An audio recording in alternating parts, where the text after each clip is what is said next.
I'm here with Tom Juniper. Hello. Performance poet. It's a performance poet. Hooray! Yeah. Yay. All this variety in the Free Fringe. Yay! So Tom, how long have you been coming to Edinburgh to do the Fringe? I started coming to Edinburgh in 2012. Not been every year since, for obvious reasons. Why would that be? Nothing's happened. Nothing's happened. No, something about a cold. I don't know. But yeah, I came up 2012. Maybe 2011 to actually just come to the Fringe. Oh yeah, everybody sensible comes up for a first year to just check it out, I think. And then I think it was 2012 was the first year that Faye Roberts did Other Voices. Oh yeah. And ended up on the bill for that.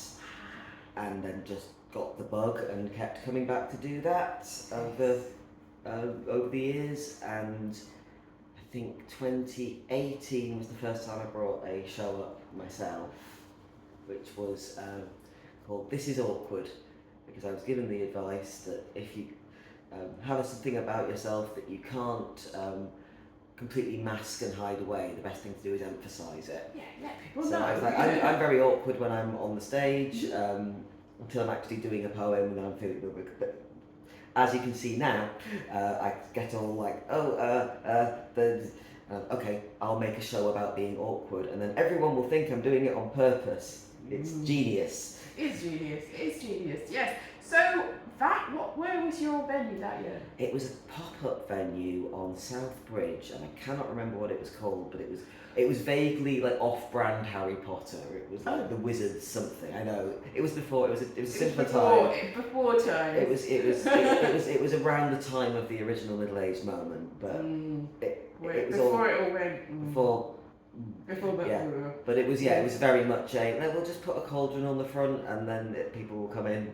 Yeah. It was just there for the month. Make the most of it, yeah. And yeah, we were in basically it was a building on South Bridge. It was basically like a house, and I was like in the upstairs bedroom of the house. And that wow, classic Fringe venue. Yeah, very much that. And it was a lovely little show. I had a guest spot. So I get like one of my poetry friends to come and do 10 minutes at the beginning or in the middle, so that I had a bit of like, even if they don't like me, maybe they'll like the other person, because not all me. And I had to have small audiences, but I had a great time, and then I was like, yeah, I want to do that again. Yeah. So that was with PBH? That was always PBH. And then always PBH. PBH forever. Yes. I can't afford to not do PBH. That's true. Yeah.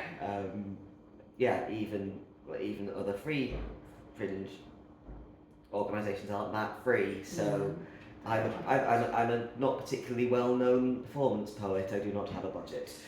No, tell me about it. So this year you're up with a Screech Night. So I should explain that. Because it's become a thing.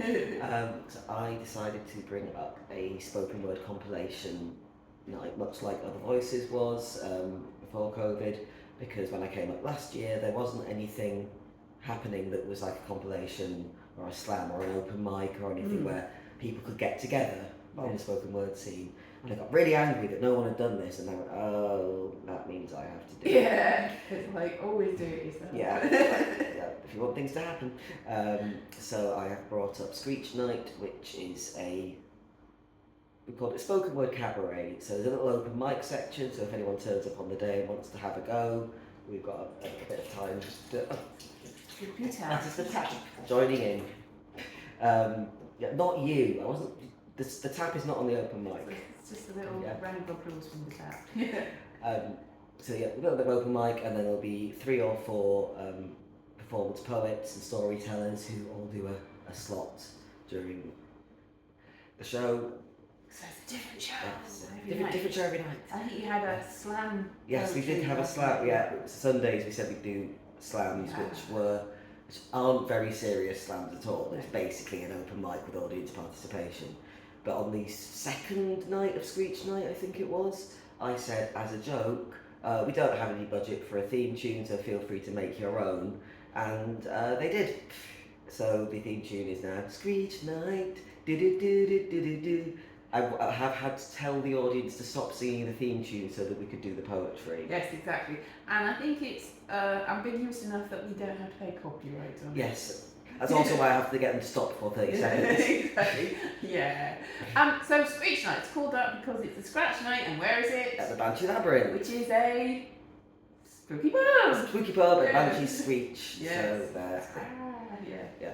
Spooky green. Yeah. People have been calling it Screech the spoken word night. At first I was like, no, it's Screech Night, that's the name. But now I'm like, yeah, Screech works as well. Yeah, exactly. Screech out of Saved by the Bell night. Yeah, given that we're doing an afternoon gig today as well at Canonsgate, so it's neither Screech nor Night technically. I was going to call it Screech Gate, but that sounds like we've had a scandal of some kind. Terrible. So yeah, it's just Screech Night in the afternoon at Canonsgate. Yeah, Screech Night in the afternoon, in morning by the sea. Yeah, snappy title. But that's good. But it's going well, is it? Yeah, it's been completely different every single night, which I love. We've had full room, everyone's really into it, people are singing theme tune when they're going out. We've had really, really small but really like into it audiences. We've had basically poets sharing their stuff with each other. Oh, wow, yeah. And we've had it's Saturday night and it's really crowded and we just want somewhere to sit. We don't really like poetry. What are you doing? Yeah, it's like... And only one person has come in and caused a problem by being drunk. Oh. They thought that they were in the Master, the vampire shows, and were very confused that we were doing poetry and there were no vampires. Oh no! So you have to get a special ticket for that. We sent him off on his way and apparently he got kicked out of the vampire show as well. Well, yeah, no, you can't be doing that in any show, really, can you? Yeah, but this guy goes, why isn't there any fucking vampires? Sorry. Don't know if I'm allowed to swore. Yeah. Yeah, so if you see lots of ghosts, obviously, very many ghosts and very definitely haunted Banshee Labyrinth. Oh yes. With the real ghosts. Well, if you believe in ghosts and you go to any venues in the Banshee Labyrinth, you can propitiate the spirits by putting money in buckets. They really like that. They like the rattle. Yeah. If you don't believe in ghosts, you can at least be assured that there is no pub more haunted than the Banshee Labyrinth. If you don't believe in ghosts, you don't have to rattle, so you can put great big notes or do it. Yes. Yeah, with the spirits through the Wi-Fi spirits. Yeah, they get very angry if they don't feel like their venue has been respected with monetary value. Yes, exactly. They really like that. So it's an interesting venue, really, the Banshee Labyrinth, because it's because the way that the whole of Edinburgh is set out is there's a bridge and there's a lot of things on the side of the bridge, and because at the back of it, it's under the bridge. So you're doing poetry under the bridge, effectively. Yeah, Edinburgh geography. Like I have no sense of direction in the first place, but like I say, I've been coming up here for years. I still get lost every single time. Yeah. But the Banshee is my sort of fringe home. We are here. Wherever we are. Yeah, I can find my way back to the Banshee. Yeah. So it's the bottom of Nidri Street, but the way it is, there's a road going up, so it's up there, and so I've been trying to work out where on Southbridge it would come out because it's like a 5-story building. Where? I think so. Like Whistlebinkie's come. I can't do the job. I would say that it's quite near the end, before the Edinburgh Pie Shop, because I say the Edinburgh Pie Shop is above the caves on the other side, the pie making. Yeah. I'm going to hedge my bets and say it's probably a ramen place. Yeah, there's a lot of them. It's very likely ramen at the top, poetry in the middle, ghosts in the bottom. Yeah. A mixture of things. But it's such a nice venue to be in. There is the issue of, especially in the banqueting hall, which is the room that I'm in for Screech Night. I love it. It's a beautiful venue. It's very atmospheric. It doesn't have a door, and people do talk outside. Don't do that. But it's just got such a nice atmosphere as a place to be. If you go in during the day, there's usually just performers treating the bar like their living room. Exactly. Just sitting down. And it's lovely to be in a friendly venue where everyone's just generally being nice, and if someone's not being nice, the bar staff sort it out. Exactly, the bar stuff. Oh, fantastic! So good. Yeah, so good. Safest place. Yeah, really good on the ball. The thing is though, the actual pub part of it, well, especially during the Fringe, because there's a lot of little cave venues, but during the Fringe, obviously, because we're all performing, we've taken up a lot of their normal seating, so that it does make it, when it's so popular, that does mean that there's a lot of people hanging around under the bridge. Yeah, there's a lot of like people hovering, watching a booth. Like, are you finishing that drink? Yeah. Go. So I mean that does promote mingling, because if you're one person or two people in a booth, you'll have all the other people join you. Quite often it's like, oh, I remember meeting you at a gig 4 years ago. I have no idea who you are, but I've definitely spoken to you before, so can I come and sit here? And you end up having a conversation, and it's really nice. Exactly. Eventually everyone comes to Banshee Labyrinth. It's the centre of the universe. Yeah. So you are enjoying this. Have you got plans for the future? Are you going next round? This and that. And I believe that you've got some interesting news about your role within PVH from now on. Yes. Well, definitely want to bring Screech Night back again. Sure. Whether it's a Screech Night or a Screech Afternoon or Screech Morning. Yeah, it's not going to be a Screech Morning. I know myself too well to promise that. I've got plans, my personal plans. I'm working on a show about monsters and folklore, and it's going to be a kind of poetry storytelling combination. Okay, which has to be in Banshee Labyrinth. Yes, because it's a spooky show. So if I've got the energy, I would do Screech Night, hopefully with more people on board to help, and do Waiting at Eldridge, which is what happens when monsters and humans both get stranded at an abandoned train station and have interactions. Exciting. So it's a bit theatre, a bit poetry. Yes, it's basically a storytelling, which is basically a play where I play all the characters. But ideally I get to bring that up next year as well. I think it would be a fun thing to do. But yes, yes, you are allowed. Embargo over. It wasn't an embargo. I know, but it was just, is this happening? So myself and some other spoken wordy people who've been coming up to the Fringe or down to the Fringe from Glasgow for years are apparently taking over the spoken word programming and organisation bit of I should probably know the title of the thing I've agreed to do. Called the spoken word team. There has been discussion about putting subgenres in so that you can differentiate between the poetry and the lectures. So you're going to be dealing with the lectures and the storytelling as well, but because a lot of people have said, is it poetry? Yes. Yes. My partner said, well, next year try and make sure that the word poetry is on the front of the Wee Blue Book, because so many people went, oh, there's no poetry this year. The spoken word does cover it, but not everyone knows that. Because the thing is, I think in that main Edinburgh book, spoken word was brought in because people were like, there's no poetry. And unfortunately, as the spoken word is a bit of a nebulous sort of It's term, literally taught, this is spoken word. We are in spoken word. Like, I don't like it as a phrase because it's so vague. Very vague. Like, all of it's spoken word. Comedy spoken word. Yeah, this is a thing that's come up with Screech Night. Don't get me wrong, I really love stand-up comedy. I enjoy it. I'm dating 2 comedians. If I didn't like stand-up comedy, there'd be a problem.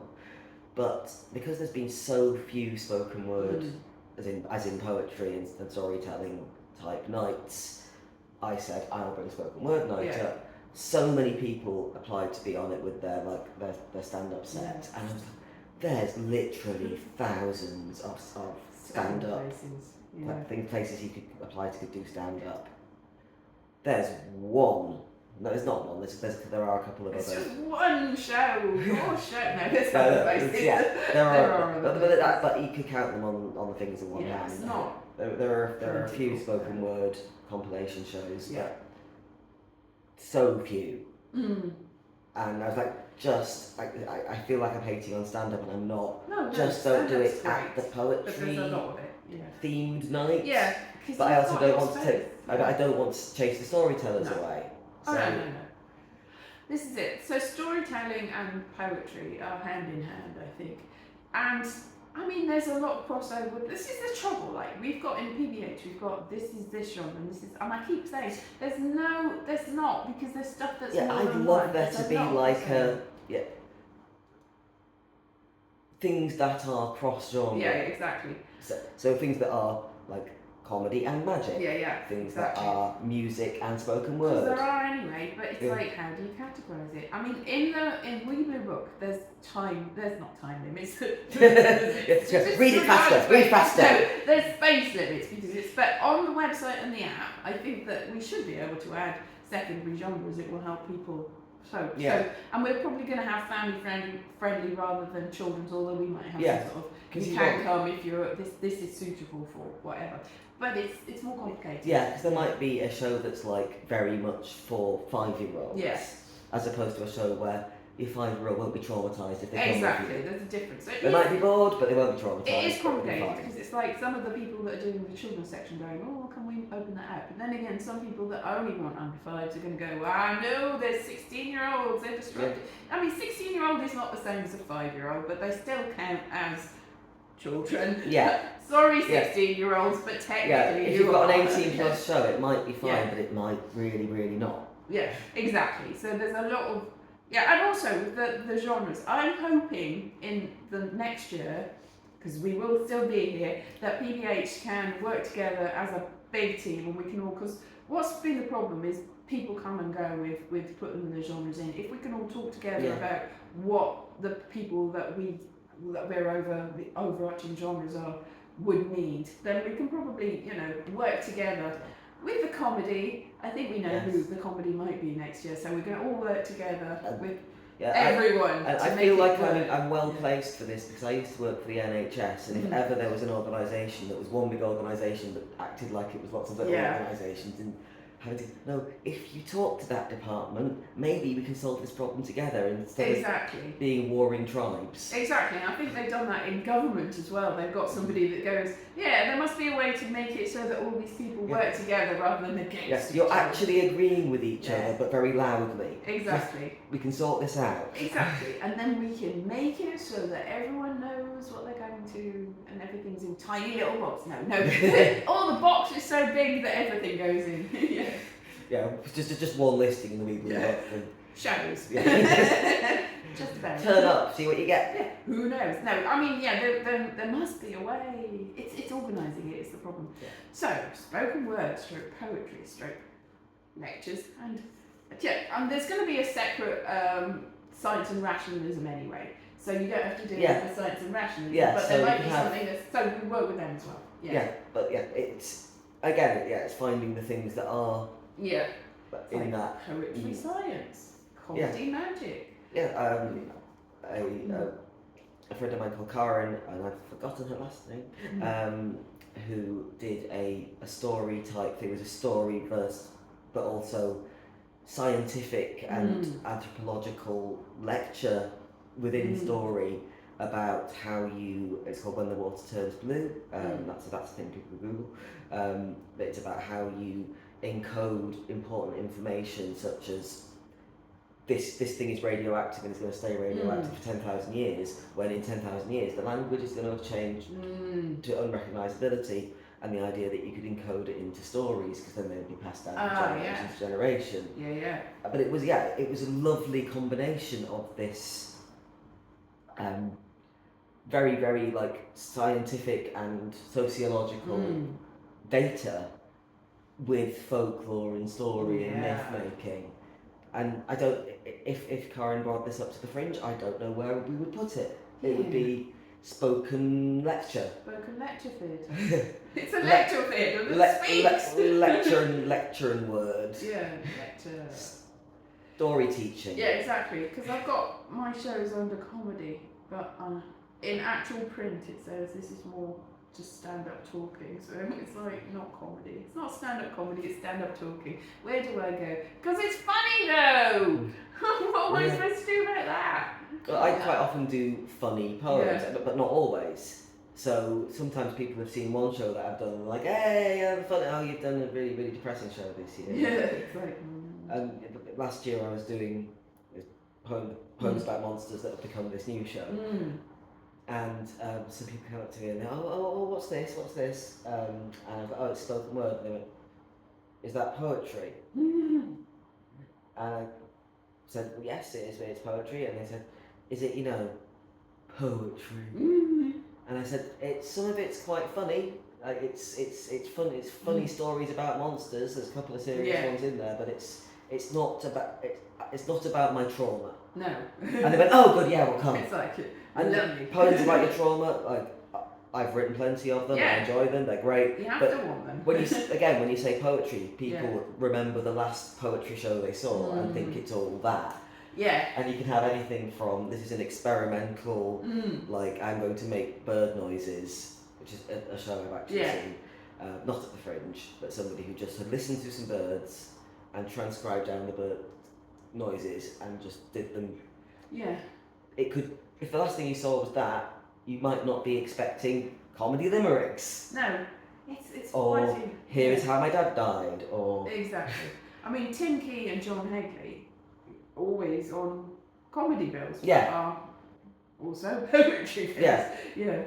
Yeah, and I do like I like if it's a specifically night that's like Born Lippy in Newcastle is a good example of a night that we're going to have comedy, poetry, rap, and hip hop, and then you get poets going, actually I could probably do a stand-up set, and comedians going, I might have a go at rap next time, and you get this lovely blending happening. Exactly. But like where you put that in the where book, I have no idea. I know. We should work with it. We should work together. Yeah. There'll just be one section that's like, what? We'll be the mice at a backless. Yeah. So who will be the backless? Oh, PBH will be backless. Obviously. Who's Emily? There's a tech called Emily, the Banshee Labyrinth. There you go. Everyone's sorted. Yeah. It's all good. I guess I'm little Charlie Mouse. Yeah, maybe I'm Professor Yaddle. I'm wise. Yeah, people that are under a certain age won't know what we're talking about. Just watch CD News, I'm sure it's still on somewhere. It's on YouTube. Yeah, exactly. Bagpuss. Anyway. PBH puss. No. Bag PBH. Wait. No, it's I'm gonna stop. I'm good at words. Yeah, exactly. But Bag. what's the name of the ragdoll? Madeline? Yes, Madeline. I was thinking Jemima, but that was Play School. No, that's Play School. And not Hamble. We have aged ourselves. We're very old time started and then it started again and then there was When I was young there was no free fringe. We had to make do with a box on the table that we used to watch. But we are both ageless. The young people and the old people go, who the hell are you? Not us. No, I'm just speaking for myself, not for Tom. No, Tom, I'm sure. I get people think I get people thinking I'm older than I am, Yeah. and I get people asking me for ID in Sainsbury's, and I'm like, grey fucking. I've sworn again. Blue. Yeah. Blue hair. We You had see, it. but the young people dye their hair this colour, so Loads that's how of- confusing it is. I have seen literal pensioners with bright pink hair. Exactly. But yes, I am all ages and not. All ages, everyone. Natural immaturity shines through. Right, that's good. Yeah. I hope that was a sensible and normal set of things to be saying on It was a lovely set of normal, sensible things that sensible people should say. I am definitely a safe pair of hands for spoken word. Sensible. Yeah. Alright, and now we've got people coming in. Not here. Yeah. Alright then, we're just ending Yes. anyway, so we should go and make some coffee. Yes. See you soon. Bye. Good.